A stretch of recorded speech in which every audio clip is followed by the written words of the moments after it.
Il n'est pas toujours facile de se repérer dans l'univers tentaculaire des coachs, appliqué de surcroît à un univers tout aussi vaste, celui de l'intelligence économique. Pour y parvenir, j'ai demandé l'intervention d'une spécialiste de l'intelligence stratégique et coach en organisation. Elle est titulaire d'un double master en stratégie et a travaillé pour de nombreuses entreprises, dont ADP, et s'illustre désormais au sein de Key Leaders, un cabinet de conseil qu'elle a cofondé avec Vincent Minot. Nous reviendrons sur son profil, mais dans quelques instants. Mais pour l'heure, accueillons comme il se doit Delphine Maquet. Delphine, bonjour. Bonjour. Je suis ravi de vous recevoir aux ondes clandestines. Alors, il y a une tradition oblige aux ondes clandestines, c'est d'annoncer le plan. Donc, c'est un plan en trois parties. Une première partie que j'ai intitulée De l'individuel au collectif. Ça va vous rappeler des choses, je pense. Une deuxième partie de l'entreprise. Et troisième partie des questions en fait générales. Alors la première partie, en fait, c'est qui êtes-vous, en fait, Delphine Maquet. En fait, est-ce que vous pouvez vous présenter euh, quelque peu en fait sur les ondes et nous dire en fait votre parcours en évoquant votre milieu familial, en fait, social, universitaire, jusqu'à l'arrivée dans Key Leaders. Ouh, ça fait beaucoup de choses Ça fait en beaucoup, l'espace de c'est très très peu de temps. Alors, vaste programme. on on va commencer par l'intelligence économique parce qu'en fait, je crois que je suis tombée dedans quand je suis née puisque mon nom de jeune fille, c'était secret. Donc, pendant très très Ah longtemps, oui, j'avais un trigramme qui s'appelait DST. Donc, mes collègues d'ADP riront s'ils entendent ça parce qu'on m'appelait la DST et j'étais en charge justement de l'intelligence stratégique au sein de l'entreprise. excellent. Et beaucoup rire. Mais ça, c'est pour la petite histoire. Que vous dire? J'ai fait un master. Alors, j'ai pas un double master, une double licence à la rigueur en langue Ouais, étrangère appliquée. oui. Par contre, j'ai fait une second cycle en relations internationales, donc à l'ITRI à Strasbourg. Mhm.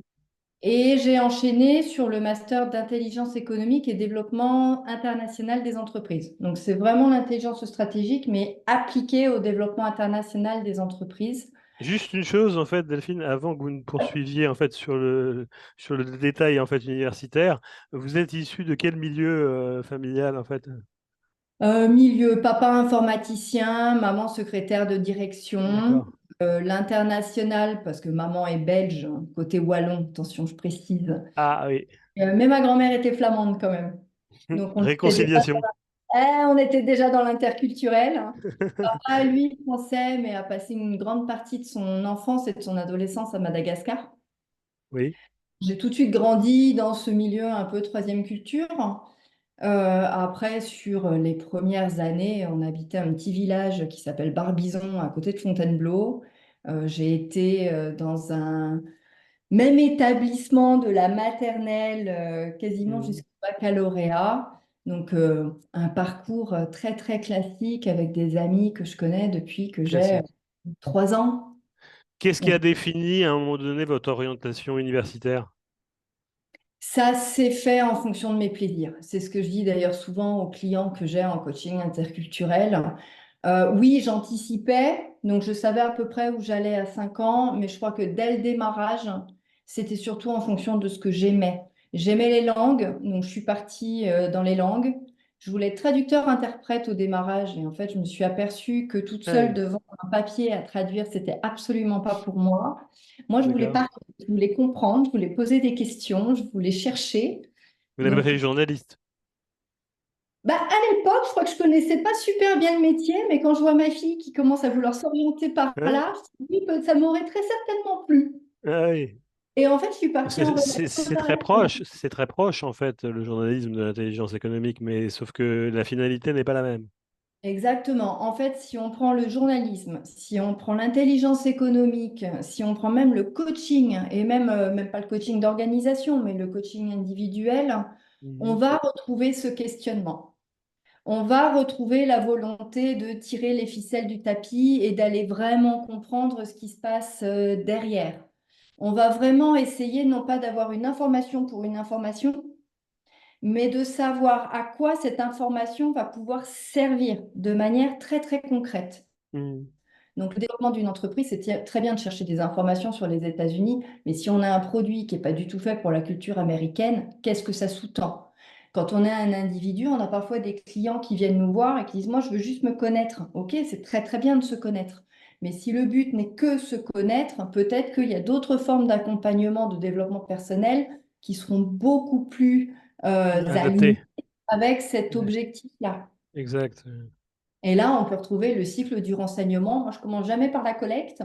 Je Oui, commence toujours par qu'est-ce que je vais en faire? commencer par la fin. Commencer par la fin. Ah oui, Exactement. c'est intéressant en fait de inverser le curseur, finalement. C'est Bah, on assez. déplace en fait, on le déplace d'un cran. On fait tourner la roue un petit peu pour dire bah, Mm. où est-ce que je voudrais aller ou en tout cas quels sont mes défis. Au-delà des symptômes, qu'est-ce que je peux identifier? Et Mhm. ensuite, je vais mettre en place toute ma stratégie de recherche, mes insights, les actions, les recommandations. Alors là, les professionnels de ILIE connaissent très très bien ce cycle Bien sûr. et on se retrouve sur absolument tous les plans de la recherche. L'intelligence économique, hein, et ça fait partie de mon cursus, je crois, c'est plus un mindset, Mm. un état d'esprit, Mais et c'est vrai. ensuite, on va y mettre des outils et des techniques. Mais d'abord, c'est cette curiosité, cette Ouais. volonté de poser des questions. Nombre de fois où on m'a dit arrête de poser tant de questions, bah, aujourd'hui je suis payée pour ça, c'est super. C'est bon ça. Moi aussi, mais sauf que je suis pas payé. Donc, pour l'instant du moins, pour l'instant. Alors, donc vous avez fait un double cursus en licence. Ensuite, vous finissez vos études, intelligence économique à Strasbourg. Et puis ensuite, qu'est-ce qui se passe alors? Et là, j'ai eu une chance incroyable. J'ai fait un petit coup d'audace sur un projet professionnel qu'on devait faire avec mes partenaires de master à l'époque. Oui, Et une personne m'a dit, bah, je serais intéressée par les résultats de cette étude, même si moi, je ne peux pas vous aider. Et j'ai eu l'audace à l'époque, parce que j'étais quelqu'un de très, très introverti, qui lui a répondu, super, mais moi, je cherche un stage. Et en fait, ce stage, ça a été de devenir une petite main sur le rapport du député Carayon ah oui. sur l'intelligence économique. Ce qui n'est pas n'importe quel crédit. Donc, j'ai eu une chance incroyable. J'en garde encore des souvenirs. Oui, c'est vrai que c'est une formidable passerelle. Ah oui, et là, je suis rentrée dans un monde, un autre monde où j'ai pu rencontrer des amiraux, j'ai pu rencontrer des personnes du gouvernement, j'ai pu rencontrer des gens de la DGSE de l'époque. C'était super. Philippe Claire, bon, Christian Arbulot était déjà de mes professeurs à Guy-Thierry, on avait cette Ouais, chance-là. Et ça a été 9 mois juste incroyables dans cet environnement-là. d'accord. Vous connaissez Nicolas Moinet aussi, non, il me semble, de mémoire. Oui, oui, oui, on se suit. Alors, on s'est un peu perdu de vue depuis quelques années, mais je continue de le suivre sur les réseaux. J'aime beaucoup ce C'est qu'il vrai. fait. Exactement. Et puis ensuite, vous rencontrez Vincent Minot. Alors, il y a eu un peu de Il y temps. a eu un D'abord, peu de j'étais temps. à Lamberger, donc j'étais dans le Oui, vous avez département. travaillé pour les grands Donc, j'ai groupes. appris à chercher de l'information très, très vite. Voilà, en cabinet de conseil, on apprend à chercher très, très rapidement. Très Et puis vite. ensuite, j'ai eu D'ailleurs, une... j'aimerais bien qu'on fasse juste un focus là-dessus, sur la recherche en fait d'informations. Quand vous dites il faut que je recherche de l'information, c'est des sources ouvertes en fait sur Internet en fait, ou c'est sur des bases de données spécialisées? Alors, ma spécificité, même quand j'étais chez ADP, donc après Roland Berger, c'était plutôt de faire du renseignement humain. Donc, je pars toujours D'accord. du principe que les trois quarts des informations sont Comment déjà ça, prévues. comment ça se caractérise le renseignement humain en fait dans les grands groupes finalement? C'est de l'interview parce que C'est du- en fait, c'est tellement secret en fait comme univers en fait qu'on se demande nous profanes comment ils font. Enfin, moi j'ai une petite idée mais En fait, alors ça a été ça a duré un peu de temps, hein. J'ai mis 7 ans pour vraiment faire en sorte que ça tourne à l'époque. Et puis j'étais pas toute seule, hein. C'était vraiment l'animation de tout un réseau au final. ouais, Euh, Puis renseignement, c'est parce que ça parle, hein. Il n'y avait absolument rien d'illicite. L'idée, c'était vraiment d'aller voir les commerciaux pour recueillir les informations qu'ils avaient du terrain, que d'accord, ce soit côté prospect et que ce soit côté client. oui, C'était aller voir les services clients pour récolter les informations qu'ils pouvaient avoir également des clients qu'on pouvait servir. mhm, C'était par les marketeurs, avoir les tendances de marché et d'accord, eux, le sentiment, les signaux qu'ils pouvaient identifier. C'était discuter avec la direction générale, c'était discuter avec nos filiales dans les autres pays à l'international Dans le but après de fournir des rapports, en fait, et ensuite. Exactement. En fait, je collectais comme ça des informations dans le service. On était plusieurs à avoir ce rôle-là. Des personnes, effectivement, étaient dédiées à être plus sur les données, on va dire, à les construites, Des donc pas analystes. Ouais. des analystes purs. Et ensuite, on se disait, bon, bah, tiens, on a entendu que tel concurrent était en train de pousser en Roumanie, qu'ils sont en train d'adopter nos couleurs pour faire croire que c'était un peu nous. Donc, nous, on va se mettre en veille derrière. Donc, automatiquement, j'appelais, le service juridique, bien évidemment, mais Oui. également les commerciaux, également le service client, pour les prévenir. Ensuite, ça a été aussi de mettre en relation les gens. Donc, Mhm. au lieu de voir les commerciaux venir me voir pour ensuite aller voir les services clients, bah, c'était les services clients et les commerciaux qui commençaient à travailler ensemble. Donc là, Donc on a toute cette commencé, dynamique. et exactement, c'est tout à fait ce mot-là. C'est une mise en dynamique de l'information au sein du service Mhm. qui faisait qu'à un moment donné, on avait une information qui était vivante. Parce qu'on Oui. bien, notamment sur une veille internationale, quand l'article tombe, alors si c'est en anglais, parce que pays anglophone, ok, on comprend l'anglais, on va le lire, et encore, après, il y a une analyse interculturelle à faire. Si tu es en allemand, ça faisait partie des langues qu'on maîtrisait avec les personnes avec qui je travaillais, ça allait. Mais alors, en chinois, enfin, toutes les autres langues, on ne maîtrisait pas. Donc, le temps que ça arrive dans notre langue, l'information, elle était morte. On ne pouvait plus Oui. rien faire.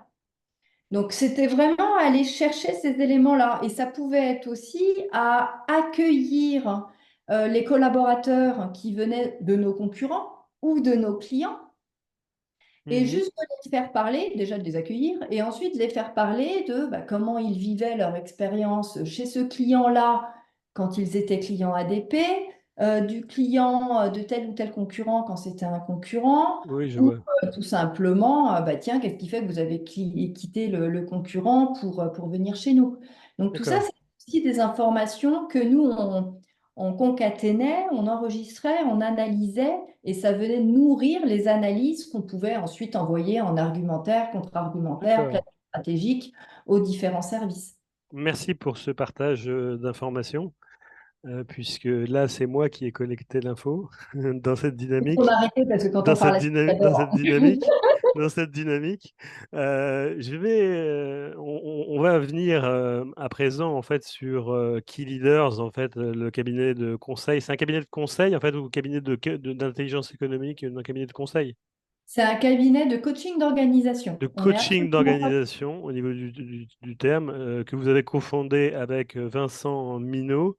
Est-ce que vous pouvez nous parler un peu de Vincent Minot et puis nous dire comment vous l'avez rencontré et comment vous avez fondé Key Leader? Alors, Vincent et moi, on s'est rencontrés quand on était en certification de coaching professionnel en 2015. Donc, ça remonte à peu près 10 ans maintenant. Le temps passe. Lui est issu du monde du RH, audit RH, transformation RH dans D'accord. les organisations. Donc, Donc il a pas du tout comme vous, un profil différent, Alors, on est deux profils complètement différents, mais complémentaire. mais on est très complémentaires. Bon, parfois, c'est assez énergique dans les échanges parce Ouais, que justement, on vit ce qui se passe en entreprise. On vit cette diversité, on vit cette agilité et c'est ça qu'on propose aujourd'hui à nos clients. D'un côté, ce profil ingénieur, parce que c'est son parcours de formation initiale. Donc, ingénieur avec cette transformation RH, cet audit RH. Et puis de l'autre côté, moi qui arrive avec la stratégie, qui bouge tout le temps, je l'avoue, ouais. euh, qui suis tout le temps à aller vers l'avant. Donc à nous deux, on arrive vraiment à pouvoir offrir un angle 360 à nos clients. Et Lui, c'est il vous temporise un peu, en fait. Voilà. exactement. Lui me temporise, moi je le Vous le dynamise, sans dynamise. avoir peur. D'accord, ok. Et alors, l'objectif de ce cabinet de coaching en organisation, en fait, il a concrètement, en fait, vous faites quoi alors du coup? Donc, on va accompagner les organisations à avoir justement cette vue 360. Donc, ne pas traiter les symptômes. Donc, on n'arrive pas à faire bouger telle équipe ou tel collaborateur n'y arrive pas ou tel projet de transformation qui est mené par tel service n'avance pas. On va vraiment arriver à différents niveaux de l'organisation pour aller questionner, challenger et fluidifier les interactions. Et quand je parle d'interaction, je parle à la fois des interactions qui sont personnelles, donc d'humain à humain, Mhm. et aussi d'un service à un autre, entre les parties prenantes, pour vraiment prendre en compte à la fois les objectifs de l'organisation, toute son histoire, toutes les fantômes dans le placard, hein, les défis, les challenges, les fusions-acquisitions qui n'ont pas forcément été complètement intégrés dans le cœur de tout le monde, Mhm. et faire travailler les gens les uns avec les autres, au-delà des précarés, au-delà de la fonction. Vous analysez, vous diagnostiquez en fait des problèmes. Non, pas du tout, c'est pas ça. C'est plus vous accompagner. Ah, Si... si, mais en fait, on va les confronter. On ne va pas rester au premier niveau du Ah problème. oui, d'accord. On va vraiment aller creuser, confronter pour remonter, alors passer pour l'anglicisme, la root cause. On va vraiment Oui, essayer d'aller trouver où ça bloque, en fait. d'accord. Puis Oui, une fois qu'on a débloqué, parce que toutes les organisations n'ont pas besoin d'être débloquées non plus, là, on va fluidifier, on va mettre du rythme, on va mettre de la vitesse, on va ralentir aussi parfois. oui. Parce que la Ah oui, vitesse peut être aussi une manière d'éviter les problèmes, hein. Donc, on va ralentir, voilà, on va travailler sur ce rythme et cette distance pour que tout le monde trouve leur équilibre sur la performance, les KPI, mais également la performance collective en interne et que tout le monde se sente engagé au sein de cette communauté organisationnelle vers un même objectif. d'accord. Key Leaders, en fait, puise de son titre comment, en fait? Ça vient d'où, ça, Key Leaders? Alors, c'est une double histoire qui Leaders. La première histoire, c'est quand je suis rentrée de Stockholm. Donc, on a passé quelques années en Scandinavie avec ma famille. Oui. Je voulais monter un programme sur le leadership, mais qui allait à contre-courant des il faut être authentique, il faut être bienveillant, il faut être confrontant, enfin, toutes ces injonctions qu'on peut avoir autour du leadership aujourd'hui. Mhm. Et je partais du principe que ça passait déjà par la posture. Et cette posture-là, j'ai beaucoup appris au travers des arts martiaux. Donc, j'ai rencontré Vincent, je lui ai expliqué que je voulais développer un programme sur le leadership en utilisant justement les arts martiaux, à la fois de manière philosophique, mais également corporelle. Donc, pour travailler le rythme, la distance, cette vision Vous êtes 360. quasiment les seuls à faire ça, d'ailleurs, en fait, je crois. Ben, j'en ai pas trouvé beaucoup. On est quelques-uns à utiliser Quelques-uns à les arts martiaux utiliser? dans les accompagnements, mais en tout cas, poussé à ce degré-là, Non, il n'y je a que crois vous. effectivement qu'on est les seuls. Mhm. Et là, D'accord. Vincent m'a dit, bah, écoute, ça me parle énormément, puisque lui Lui est aussi, il faisait des arts martiaux? pas du tout, lui est comédien amateur, il fait de l'improvisation théâtrale. Et D'accord. quand il parlait des arts martiaux, du karaté, de fait cette agilité, de pouvoir répondre à ce qui vient avec énormément d'entraînement avant et que ça Mhm. devient de plus en plus facile au fur et à mesure des années, et en même temps on se questionne aussi de plus en plus, il m'a dit, j'aimerais bien qu'on fasse un programme ensemble. Donc en fait, KI Leaders, Leaders pour le programme de leadership, K Oui. pour karaté et I pour impro. Ah oui, d'accord. Et c'est ensuite, en fait, qu'on s'est aperçu que pour nous, et c'est ce qui nous rassemble, c'est que l'énergie, en fait, l'énergie permet Le, de fluidifier l'interaction. le qui, en fait. Le Qui? qui, le, Exact. le ki, oui. On le verra en fait tout à l'heure, le ki japonais, parce que je fais un petit focus dessus en conclusion. Euh, donc là, on a vu l'étymologie, la sémantique même de key leaders. Au niveau d'entreprise, vous êtes que deux en fait, ou non? Il y a une structure un peu plus. Non, on travaille, en fait, on travaille vraiment comme dans toujours le fait de travailler sur, de fluidifier les interactions. Donc oui, Vincent et moi, nous sommes les cofondateurs. D'accord? Par contre, on travaille aussi avec Jean-Yves Guillain, par exemple, qui lui est sociologue. D'ailleurs, il est le directeur pédagogique de l'école HEC de coaching d'organisation. D'accord? Et on travaille avec d'autres personnes. Donc, on a une superviseuse de Ok. coach qui nous est dédiée quand on est justement sur des clients, pour qu'on ait vraiment un suivi aussi spécifique à chacun des clients qu'on peut accompagner. Et en fonction des besoins des organisations, on a toute une communauté autour de nous qui nous permet de faire grossir l'équipe en fonction des besoins, à la fois des besoins d'expertise, mais aussi de bras. On a besoin de bras.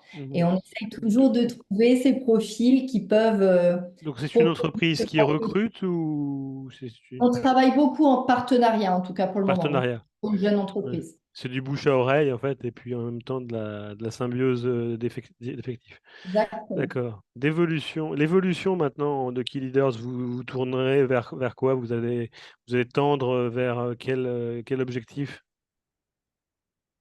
Ça, c'est une vaste question. Comme je vous dis, en général, je fonctionne à l'envie et au plaisir. Donc aujourd'hui, on Ouais, est sur les clients qui viennent nous voir, ce sont des clients qui veulent nous se faire challenger, on va dire. Donc, d'accord. on joue beaucoup avec nos clients. Donc, comment elle va se développer? Ben, j'espère en tout cas qu'on restera sur ce ton un peu décalé, donc un peu confrontant, un peu poil à gratter. Oui. J'ai des clients qui m'avaient nommé le poil à gratter et j'avoue que j'aime beaucoup quand on me nomme aujourd'hui le poil à gratter. Ah oui, Nous sommes le poil à gratter des organisations. On d'accord. met le doigt là où parfois bon, ils n'ont pas forcément envie, donc on le pose dès le démarrage. On est très très gentil, on rit beaucoup, mais on lâche Mais il rien. faut quand même que ça tourne. Mais Ouais, voilà, on c'est reste clair. très pragmatique et en fait notre vraie envie au-delà d'une organisation, d'une croissance d'organisation, c'est vraiment aider les entreprises à trouver ce juste équilibre entre être très sérieux, très performant et en même temps prendre plaisir et faire des pas de côté. C'est se développer. On peut penser économie business et penser en même temps engagement et envie des collaborateurs et bien-être des collaborateurs dans le challenge et la motivation. Je prends toujours l'exemple du coach sportif. Le coach sportif, c'est celui qui fait attention pour ne pas que vous vous blessiez. Et en même temps, c'est celui qui va parfois vous pousser pour que vous alliez un petit peu plus loin. Et en Hmm. fait, on est là. On est à Surtout côté. qu'en plus, en pleine période en fait de Jeux Olympiques, en fait, c'est bien Ça trouvé. parle bien. C'est bien trouvé, ça marche super bien. Euh, L'intelligence économique, en fait, comment ça vous a servi au quotidien, en fait, dans votre activité de coach ingénieur, finalement, enfin, chez Key Leaders? Comment ça vous sert, en fait, ça, au quotidien? C'est plus par rapport au mindset dont vous avez dit tout à l'heure, dont vous avez évoqué tout à l'heure les traits, le mindset Oui, il y a à la fois ce mindset qui est et très des proche. techniques. Exactement, c'est très proche du mindset de coach, hein, puisque le coach questionne, va questionner souvent sur le plan humain. L'intelligence économique de base interroge, questionne beaucoup sur l'environnement de marché, les rouages de l'entreprise, l'information, la désinformation, les signaux forts, les signaux faibles. Aujourd'hui, ce qu'on propose, nous, c'est de mixer ces différents types de questionnements. Donc, Hmm. on va avoir du questionnement, on va dire, classique de coach pour aller confronter, challenger, aider la personne qu'on accompagne ou les personnes, les collectifs qu'on accompagne à se développer. Mais on est quand même issu du business. Personnellement, j'adore le business, j'adore la vie de l'entreprise et Oui, l'un ne va pas sans l'autre. Donc, l'intelligence économique me permet aussi d'ouvrir un angle de questionnement que le oui. dirigeant, le manager en Ne face voit de pas nous forcément. n'a pas forcément en tête, exactement. Ah, d'accord. Ok. On va entamer la dernière et troisième partie, en fait. Troisième et dernière partie, en fait, l'IE dans les entreprises, est-ce que c'est un mythe, mythe et réalité, en fait, j'avais nommé cette partie-là. Est-ce que finalement, en entreprise, l'IE doit avoir sa place, mais n'a pas encore véritablement pris racine? Alors, c'est une vaste question, en fait, si vous pouvez y répondre C'est une succinctement. très, très vaste question. Je pense que ça dépend aussi du type d'organisation dans lequel on se positionne. L'IE existe. Rechercher de l'information, essayer de trouver les signaux forts, les signaux faibles. En tout cas, cette IE-là existe et existait même avant. Je vois, bon, je me reporte 15 ans en arrière quand je suis arrivée chez ADP. Oui, la cellule qu'on a créée dédiée à la veille stratégique a amené justement à mettre en lumière un petit peu cette thématique-là.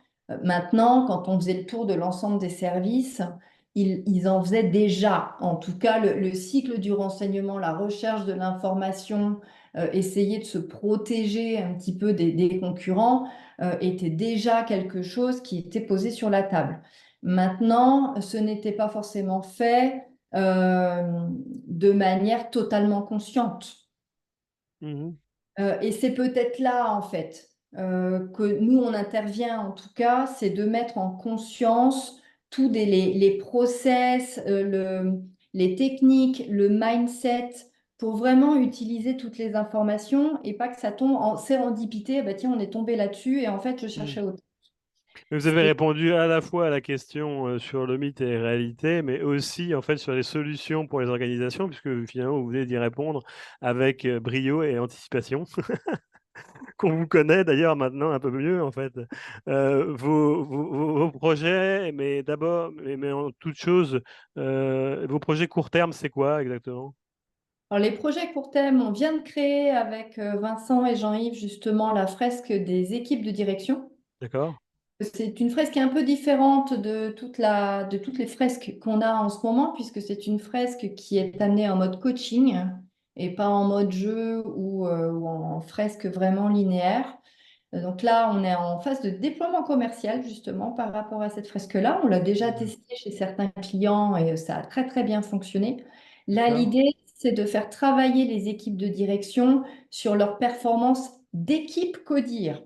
Parce que souvent, quand on pose la question à une équipe de direction, bah, comment vous pouvez mesurer votre performance, on a droit à tous les KPI de l'entreprise, mais pas à leur fonctionnement d'équipe. Alors que quand on leur dit, mais comment vous mesurez la performance de l'équipe marketing, de l'équipe commerciale, de l'équipe projet, Et ils etc., peuvent pas, là, ils y arrivent. ils y arrivent. L'équipe dire, c'est plus difficile. Donc, on a observé ça dans les accompagnements qu'on a eus. Donc, Mhm. on s'est bien amusé sur les derniers mois à justement aller chercher comment on pourrait faire de quelque chose de ludique, mais en poussant un petit peu les équipes sur ce sujet-là. Donc là, on est en phase de déploiement. Mhm. Et puis en septembre, on sera également au Human Day, qui est un événement autour de l'accompagnement de l'humain en entreprise. Ça a Mhm. lieu à Lille. Donc ça, c'est nos projets très très court terme sur le plan du développement de l'entreprise. Eh bien, j'espère en fait que on y sera nombreux sur ces événements. Dernière chose, le mot de la fin maintenant, c'est à vous de dire ce que vous souhaitez. C'est à vous, ce que vous voulez. Hormis merci de cette opportunité. Puis oui, les bienvenus sur notre stand au Human Day. On verra, on se demande si on va venir en kimono et en costume de comédien ou si on va faire nos timides et on va rester sur du très très très business. On travaille encore sur le sujet. Et puis, bah, tous ceux qui seraient intéressés pour échanger, l'intelligence économique reste une passion, même si aujourd'hui, Oui, j'ai et on s'en est bien rendu une compte manière de d'ailleurs. tourner. Donc, On s'en est bien rendu compte d'ailleurs en fait par l'éloquence en fait de vos propos. C'est à moi de conclure cette émission désormais. Key Leaders puise ses origines dans le ki japonais, notion ésotérique de la culture asiatique, en particulier japonaise, qui relie les êtres vivants et les choses dans l'ensemble de l'univers. Ça ressemble un petit peu à la force de Star Wars, mais version japonaise en plus profond, j'imagine. Les amateurs de spiritualité trouveront dans le ki japonais un moyen d'améliorer leur démarche spirituelle. Appliqué à l'intelligence économique, Key Leader se dote d'armes puissantes qui en font sa richesse et originalité. Quant à moi, je referme cet épisode des Ondes clandestines et vous remercie chaleureusement, Delphine, de m'avoir accompagné. Merci beaucoup, en tout cas. merci à vous. À bientôt.